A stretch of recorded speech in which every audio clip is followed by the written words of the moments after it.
Hi everyone, I'm Liberty Doll, and today I'm going to talk about every gun owner's least favorite subject, gun control. So one of the big major news items over the last couple weeks that everybody's been talking about is the Boston Police Commissioner's statement that no one needs to own a rifle or shotgun. Now, if you're not from Massachusetts, this is probably on your top 10 list of most ridiculous, ignorant, and uninformed things you've ever heard. If you are from Massachusetts, then it's just business as usual. So how about a little context here? What are Massachusetts gun laws like right now?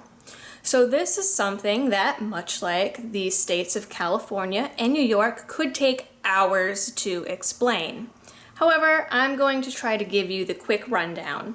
So, number one, Massachusetts has a permanent assault weapons ban. You can thank previous Governor Mitt Romney for that. We also have a law that was passed by Governor Deval Patrick stating that anyone that was found a adjudicated delinquent or guilty of a juvenile crime that would have been punishable by up to 2 years in prison had the person been an adult, you can never get a gun license. Fun fact about that, it caused a lot of cops to actually lose their licenses and their jobs.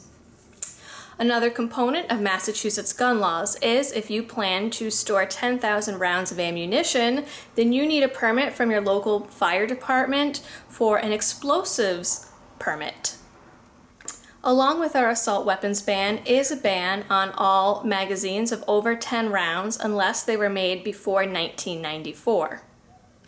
We also have a list of approved and banned handguns depending on whether or not they have an external safety, a loaded chamber indicator, and if they pass a drop test. However, even if certain pistols pass all of these tests and qualifications, they still might not be approved for sale in Massachusetts.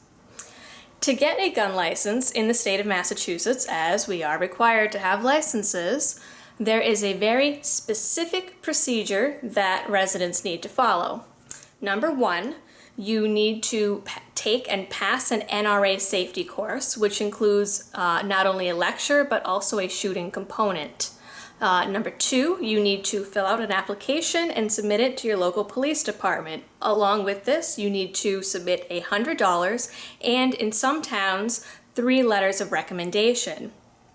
After you've completed that, you will be called to the police department where they will go through your background check and fingerprint you and do an interview. Now, after all of that is said and done, as long as you pass everything, you are supposed to get your gun license. There are some cities that do not like to follow that rule.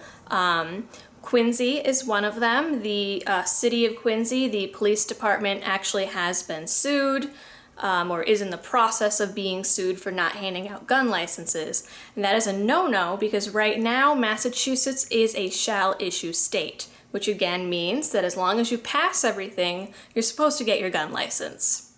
Now, the reason that the Boston Police Commissioner made that statement saying that no one should own a rifle or shotgun is because they are trying to change the suitability laws in Massachusetts. That means that instead of a shall issue state, they want to make it a may issue state.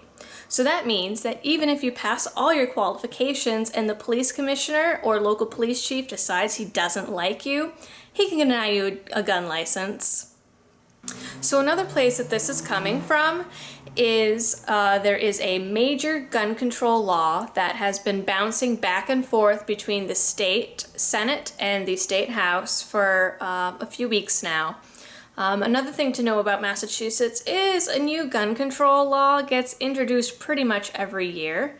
This particular one, when it reached the Senate, it had 63 amendments.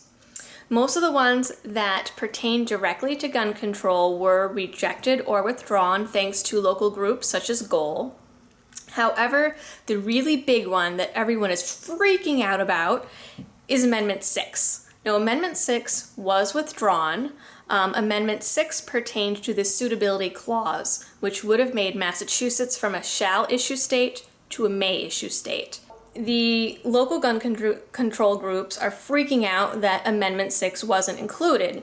It means that even if this law were to pass, gun laws would pretty much remain the same. So once that happened, the local police started lobbying for Amendment 6 to be added back to the bill.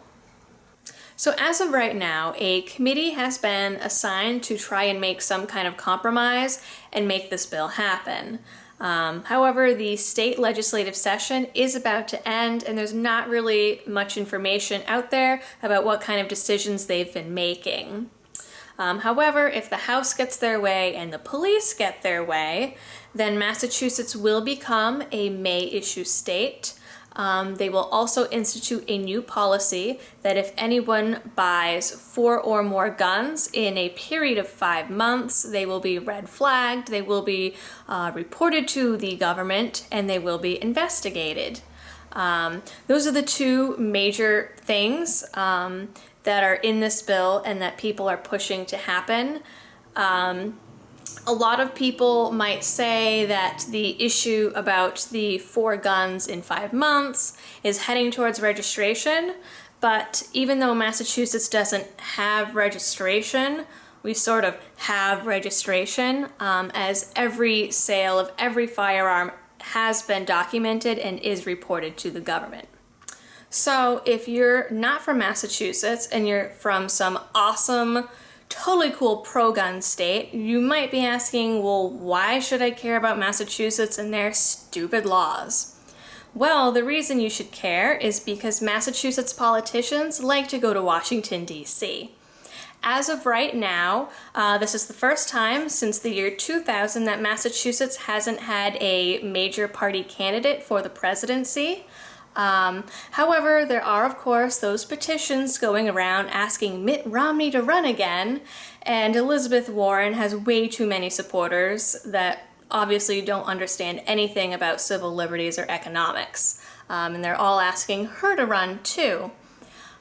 We've also been the only state to have 4 major party candidates since the year 1960. The only other 2 states that have produced more presidential or major party candidates have been Texas and California, but they also have larger populations. On top of that, our lovely Governor Deval Patrick, who loves gun control and wants everyone to have a mandatory $1 million liability insurance policy to cover if their firearms fall into the wrong hands, rumors say that he is currently being groomed for a vice president run.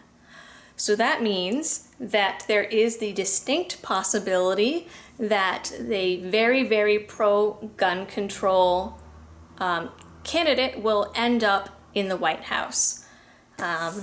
So that is what's going on with Massachusetts and why you should care.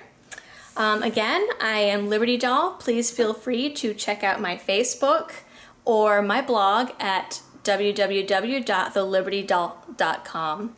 Thanks for watching. Bye.